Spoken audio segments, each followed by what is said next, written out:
Have you ever felt completely exhausted, but somehow still wired at the same time? Like your mind won't slow down, your body feels tense, and sleep just doesn't come easily? Well, there's a reason for that. And it's probably not what you've been told. Because this isn't a sleep problem, it's a nervous system problem. And once you understand that, everything starts to make a lot more sense. In this video, I'll show you why you feel wired but exhausted in the first place, and what your body is actually trying to communicate when it won't let you rest. And the simple daily practices you can use to help your nervous system finally feel safe enough to relax, so you can sleep deeply and feel steady, abundant energy again. Imagine you're driving a car, and instead of putting in clean, high quality fuel, you're filling it with something contaminated. At first, the car still runs, but maybe it's louder. Maybe it feels rougher or even less efficient.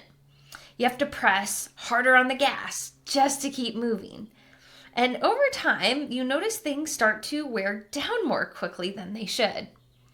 That's what it's like when your nervous system is dysregulated and your body is running primarily on stress hormones, cortisol, and adrenaline. It works, but it's not meant to be your primary fuel source.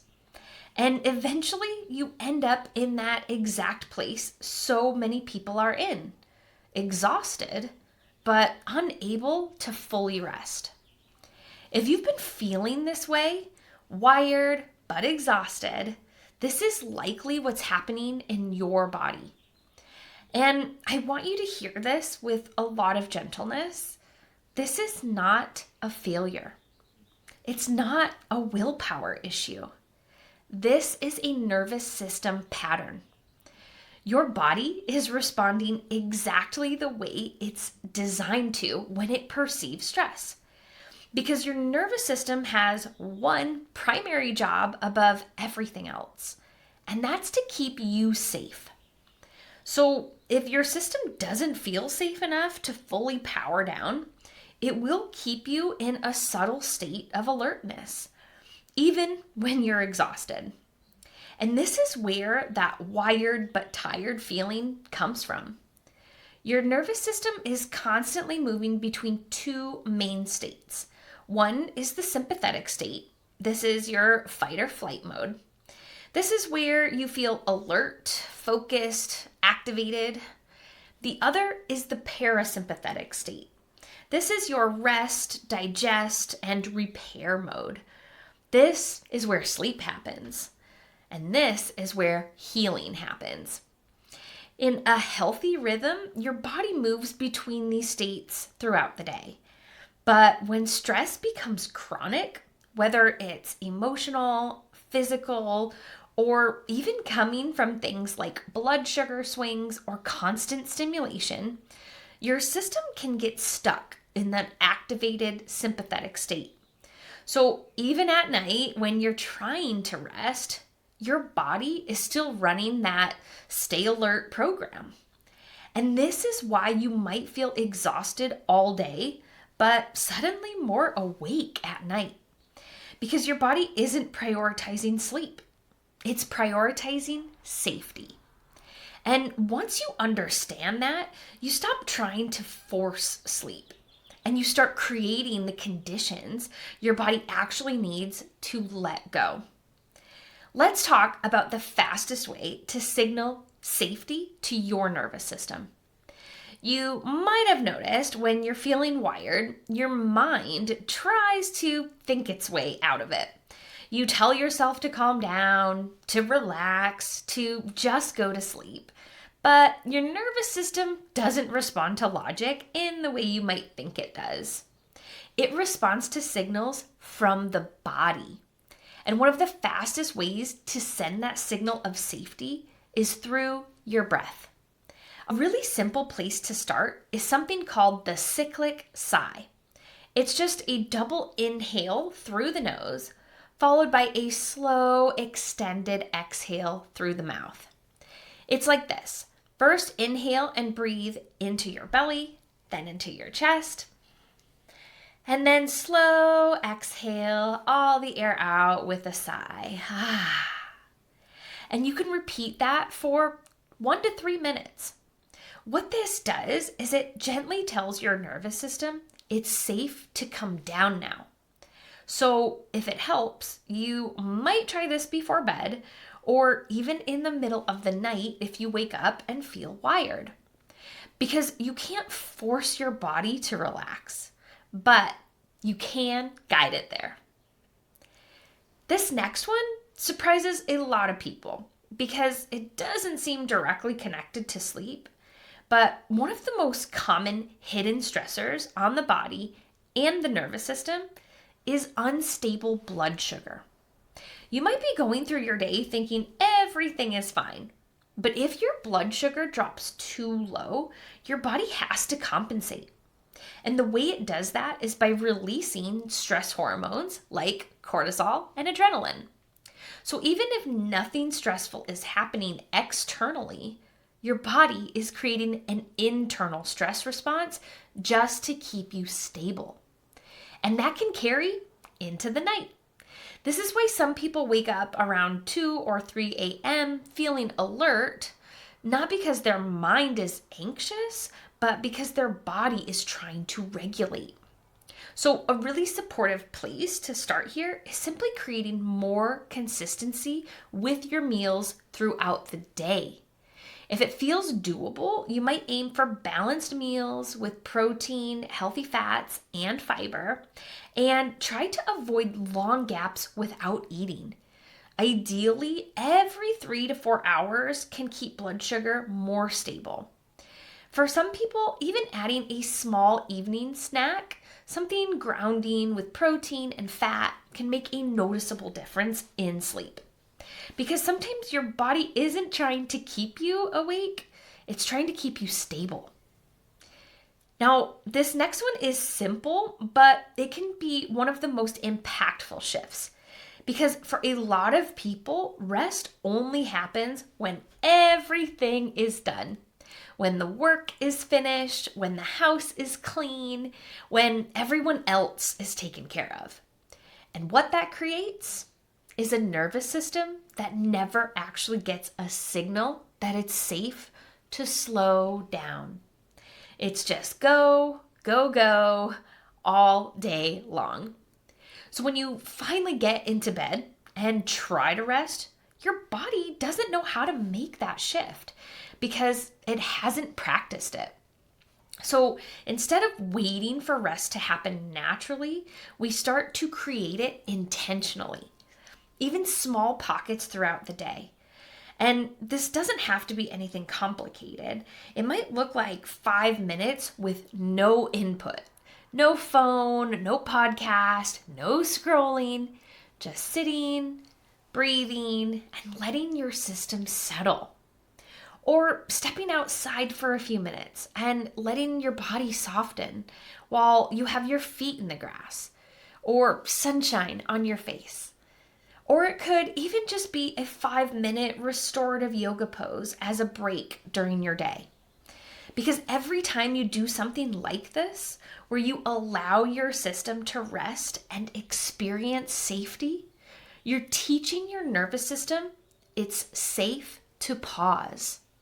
And over time, those small moments start to add up. So rest stops feeling unfamiliar and starts feeling natural again.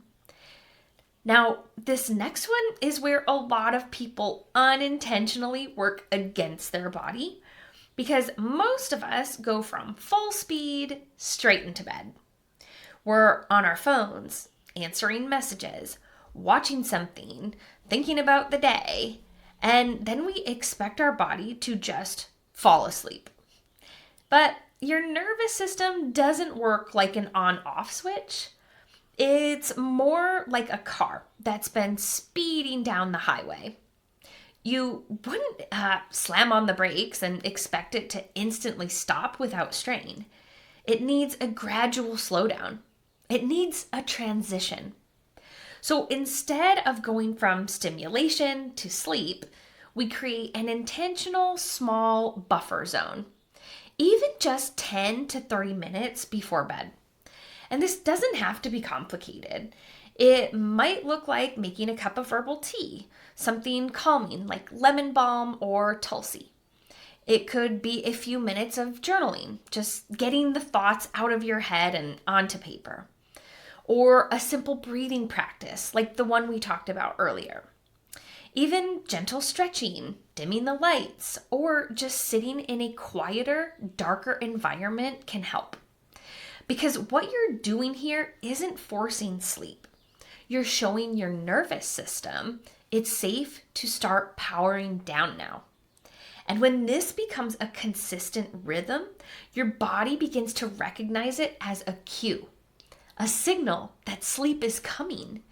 So instead of trying to fall asleep, you're gently guiding your body there. Now, this next one might be the most overlooked, and it's an anchor that most people miss, but it's incredibly powerful because your sleep at night actually starts in the morning. If your mornings feel rushed, indoors, and disconnected from natural light, your body never quite gets the signal for when the day begins. And that matters more than most people realize. You see, your nervous system and your circadian rhythm are deeply connected. When you get natural light within the first 30 to 60 minutes of waking, you're telling your body, this is morning. It's safe to be awake now. And that helps your cortisol rise at the right time. So it can naturally fall later in the evening, which is what allows you to feel sleepy at night. So if it helps, you might try stepping outside for even just 5 to 10 minutes in the morning. Ideally without sunglasses, letting that light reach your eyes gently. You don't need to stare at the sun. Just being outside is enough. And this doesn't have to be perfect. Even a short walk, standing on your porch, or sitting by a window with direct light can support this rhythm. Because when your mornings are anchored, your nights start to follow. And this is one of the simplest ways to begin retraining your system toward more steady, predictable energy and sleep. Now, this last one is subtle, but it can make a huge difference because a lot of what keeps your nervous system activated isn't always obvious. It's not just the big stressors. It's the small, constant inputs that keep your system slightly on all day long. Things like caffeine a little too late in the day, blue light from screens at night, constant scrolling, podcasts, noise, stimulation. Even if it feels normal, your nervous system is still processing all of it. And when there's no real break from that input, your system never fully downshifts. So by the time you get to the evening, your body is still carrying that low level activation. And this is where a gentle shift in awareness can be really supportive.